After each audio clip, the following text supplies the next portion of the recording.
கிருஷ்ணகிரி மாவட்டம் போச்சம்பள்ளியில் காவல் நிலையம் முன்பு கட்டிங் போட்டு தகராறில் ஈடுபட்ட போதை ஆசாமியால் போலீசார் நிம்மதியை இழந்துள்ளனர். அடிக்கடி போதையில் எல்லை மீறும் நபர் போலீசாரையே கெஞ்ச வைக்கும் நிலைக்கு தள்ளியதன் பின்னணி என்ன? இது பாட்டில் 140 ரூபா 160 ரூபாய்.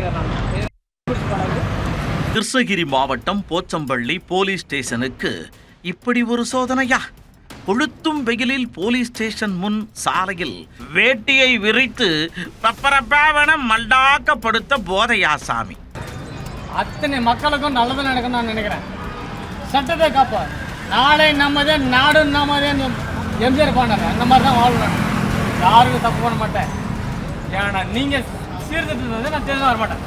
பொய் வழக்கு போடுவதாகவும் பாட்டலுக்கு கூடுதல் விலை வைத்து விற்பதாகவும் கூறி போலீசாரிடம் புரொட்டஸ்ட் செய்த போதை மகனின் பின்னணி என்ன? கொலை, கொள்ளை என பல்வேறு குற்றங்களுக்கு நடுவே உறக்கத்தை இழந்து தவிக்கும் போச்சம்பள்ளி போலீசாருக்கு சனிக்கிழமை ஆஃபராக வந்துள்ளார் இதே ஊரைச் சேர்ந்த போதையாசாமி ஒருவர். ஒயின் ஷாப்பில் போதையை போட்டவர் பைக்கை ஸ்டார்ட் செய்து போச்சம்பள்ளி போலீஸ் ஸ்டேஷனுக்கு வண்டியை சர்ரென்று விட்டுள்ளார். பைக்கை நடுவழியில் நிறுத்தி சத்தம் போட்டவர் வேட்டியை மட்டாரண கழற்றி சாலையில் படுக்கையை விரித்து மெர்சல் காட்டியுள்ளார். வண்டி ஏறினால் சம்பவம் ஆகிவிடும் என்று நினைத்து உள்ளூர்காரர்கள் சிலர் எழுப்ப முயன்ற போது ஓவர் பேச்சால் அவர்களை எல்லாம் வெறுப்பாக்கி விட்டுள்ளார்.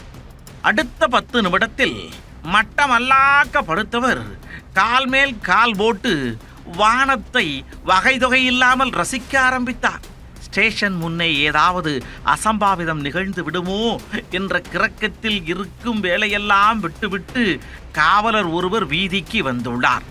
ஐயா, எதுனாலும் பேசிக்கிறனா வாயா வாப்பா என கெஞ்சிய காவலரை வெயிலில் நிற்க வைத்து வேக வைத்துள்ளார். நீண்ட நேரம் கெஞ்சி போராடி கூத்தாடி ஒரு வழியாக இவரை உள்ளே அழைத்து சென்ற காவலர் தானே அவருக்கு வேட்டியை வேறு கட்டிவிட்டு ஏண்டா தொல்லை கொடுக்கிற என கண்ணீர் விடாத குறையாக ஆதங்கமாய் பேசியுள்ளார். நான் நியாயத்தை தட்டிக்கிறேன். தப்பு பண்றாங்க. நாங்க பண்ண போய் கவர்மெண்ட்ல போய் கேள்றோம். அங்க போய் கடையில கொடுக்குறாங்க, அங்க போய் கேள்றோம். அதெல்லாம் மண்டையில் ஏறாத போதை மன்னன் மீண்டும் கட்டிய வேட்டியை கழற்றி வீதிக்கு வந்து வீரவசனம் பேசியுள்ளார். கண்ணை கட்ட வைத்த பேச்சில் அடித்த போதை சர்ரென்று இறங்கி போக அடங்காமல் மீண்டும் மிக்சிங் செய்து போதையை சர்ரென்று ஏற்றி அட்ராசிட்டியில் ஈடுபட்டுள்ளார். நான் என்ன பண்ணுறேன்? ஆனால் எனக்கு கட்சி முக்கியம் இல்லைன்னா ஜாதி முக்கியம் இல்லை, ஆனால் எனக்கு அனுபவிக்கும். ஏன் என்ன மாதிரி எத்தனை பேர் பாதிக்கிறாங்க? அதுதான் உங்களுக்கு வச்சு நான் போராடுறேன். அவங்களுக்கெல்லாம் தைரியம் பத்தாது, எனக்கு தைரியுது. என் வாழ்வ சாவ இங்கே ஸ்டேஷனில் போல எனக்கு தைரியுது. போலீசார் தன்னை பிடித்து பொய் வழக்கு போட்டதாகவும் பாட்டிலுக்கு 20 ரூபாய் கூடுதல் விலை வைத்து விற்பதாகவும் கூறியவர் தனக்கு நியாயம் வேண்டும் என சட்டம் பேசியுள்ளார்.